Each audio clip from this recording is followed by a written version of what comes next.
ఓం శ్రీకృష్ణ పరబ్రహ్మణే నమః. శ్రీ గణేశ స్తోత్రం.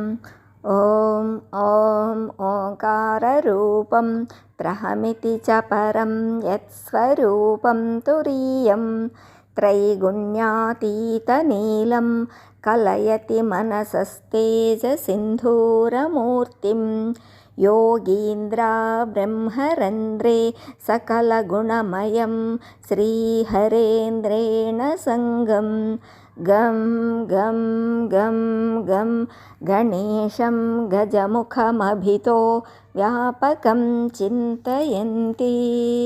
हरिः ఓం. ఇప్పుడు మనము భగవద్గీత ఎందుకు చదవాలి అనేది తెలుసుకుందాం. భగవద్గీత అందరూ అనుకుంటున్నట్టు హిందూ మతానికి మాత్రమే చెందిన గ్రంథము కాదు. భగవద్గీత ఏ ఒక్క దేశానికో ఏ ఒక్క ప్రాంతానికో పరిమితం కాదు. సర్వకాల సర్వావస్థల యందు సకల ప్రాంతముల యందు ఆచరించవలసిన ప్రతి ఒక్కరూ ఆచరించవలసిన గ్రంథము భగవద్గీత. గీత సాక్షాత్తు పరమాత్మయగు శ్రీకృష్ణుడు అర్జునునకు ఉపదేశించిన యోగశాస్త్రం. గీత ఉపనిషత్తుల సారము. వేదములు అనే చెట్టుకు కాసిన ఫలములే ఉపనిషత్తులు. ఉపనిషత్తులను చదవడం అర్థం చేసుకోవడం కష్టం. ఈ ఉపనిషత్తుల సారమంతటిని భగవద్గీతలో నింపి మనకు అందించారు వ్యాసుల వారు. ఉపనిషత్తులు గోవులు అయితే అర్జునుడు ఆవు దూడ, గోపాలుడు అయిన శ్రీకృష్ణుడు ఆవు పాలు అనే గీతను పితికి మనకు అందించాడు. అందుకే గీతామృతము అన్నారు. ఈ ఆధునిక విజ్ఞానంలో మనము సుఖముగా ఉండటానికి ఎన్నో వసతులను కల్పించుకుంటున్నాము, సాధనాలను సమకూర్చుకుంటున్నాము. ఇన్ని సుఖాలు భోగభాగ్యాలు ఉన్న మానవులు నిరంతరం ఏదో వెలితితో బాధపడుతున్నారు. మనసు అల్లకల్లోలం చేసుకుంటున్నాం. ఈ రోజుల్లో ఎంతో ధనం, హోదా, భోగభాగ్యాలు ఉన్న మానసిక ప్రశాంతత లేక ఎంతోమంది బాధపడుతున్నారు. దానికి కారణం అవిద్య.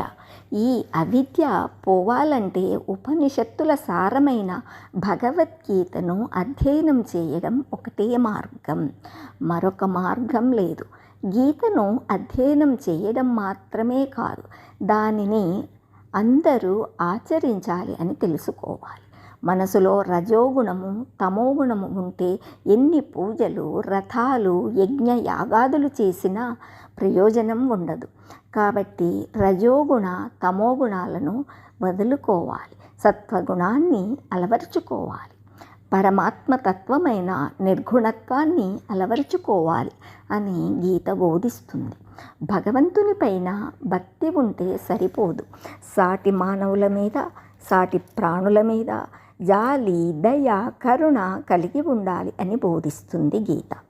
అన్ని ప్రాణులతో పరమాత్మ ఆత్మస్వరూపునిగా ఉన్నాడు.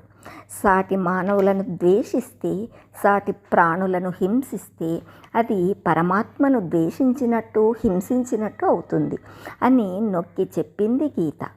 మనసును ఎల్లప్పుడూ నిర్మలంగా ఉంచుకోవాలి. ద్వంద్వముల యందు సమాన దృష్టి కలిగి ఉండాలి. సమ దుఃఖములను, లాభ నష్టములను, జయాపజయములను సమంగా చూడాలి. అప్పుడే మనసు ప్రశాంతంగా ఉంటుంది, నిర్మలంగా ఉంటుంది. అలా చూసినట్టయితే ప్రశాంతంగా ఉంటాము అని బోధిస్తుంది భగవద్గీత. రాగద్వేషములతో సతమతమవుతున్నాడు, అదే అజ్ఞానం. ఆ అజ్ఞానమే అన్ని దుఃఖములకు కారణం. ఈ సత్యాన్ని బోధించినది ఏ గీత. ఈ భగవద్గీతను కృష్ణుడు తీరిక సమయంలో చెప్పలేదు, ఇంకా సేపట్లో యుద్ధం జరుగుతుంది అన్న సమయంలో చెప్పాడు. అర్జునుడి మనస్సు సంఘర్షణల మధ్యలో కొట్టుమిట్టాడుతూ, నేను యుద్ధము చేయను కృష్ణ, నాకు ఏమీ తోచడం లేదు, ఏ నిర్ణయము తీసుకునే శక్తి నాకు లేదు, నన్ను నీ కృష్ణుడిగా నన్ను నీ శిష్యుడిగా స్వీకరించి నాకు కర్తవ్యం ఉపదేశించు అని అర్జునుడు శరణాగతి పొందినప్పుడు చెప్తాడు. నాను శోచంతి అనే పదముతో మొదలుపెట్టి మా శుచః అనే పదంతో అంటే ఏడవద్దు అని అర్జునుని కన్నీరు తుడిచాడు. మనలో కూడా మంచి చెడుల సంఘర్షణే భారత యుద్ధం. మంచి పాండవులు అయితే చెడు కౌరవులు. మనలో సంఘర్షణ తలెత్తినప్పుడు నివారణోపాయం చూపేది భగవద్గీత. మన కన్నీళ్లు తుడిచి ఏడవకు, ధైర్యంగా ఉండు అని ప్రోత్సహించేదే భగవద్గీత. మోక్షానికి మార్గం చూపించేది భగవద్గీత. అజ్ఞానం అనే అంధకారంలో పడి గుడ్డివారి మాదిరి కొట్టుకుంటున్నాం. ఏం జరిగింది, ఏం జరుగుతోంది, మనం ఎందుకు ఇలా ఉన్నాం అని మనకు మనమే ప్రశ్నించుకోవాలి.